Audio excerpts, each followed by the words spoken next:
Playing Scrabble with my brother on Christmas Eve led to us discovering he has a brain tumor. On Christmas Eve, my brother and my husband and I are across the country from where we live visiting our grandparents. It's over 24 hours drive from where the three of us live. My brother and grandparents just got home from Mass. The three of us are playing Scrabble, my husband and I are drinking some whiskey, and unbeknownst to us, so is my younger brother. He's acting like he only had one beer, places second in Scrabble.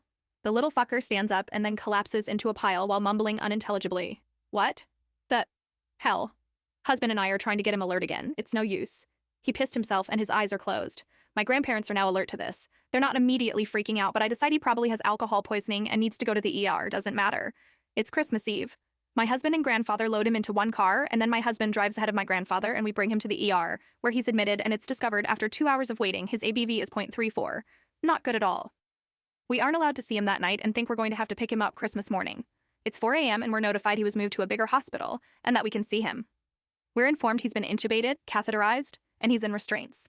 None of us has ever heard of this for alcohol poisoning. It turns out, after they saw some rug burn above his eyebrow from when he fell, they decided to do a CT scan and found a 2 centimeters mass in his brain. They do more testing and an MRI, and he definitely has a tumor, and he needs to be operated on in the next 2 weeks. They're now advising he gets the operation in the state we live in, and he will take 2 months to recover. This tumor would have never been found if he didn't sneak too much whiskey during board games. Edit, relevant info. He is 17 and we are mid-20s. We're fairly sure it's not cancer, however it is causing issues. Both of his parents traveled up about 10 states to see him. If you ever think anyone is suffering from alcohol poisoning, please bring them to the hospital, even if a voice in the back of your head tells you you're overreacting. His response to the alcohol was actually completely irrelevant to the tumor. My brother is smart, hilarious, and wants to be a welder when he grows up, and actually already has a lot of experience for his age.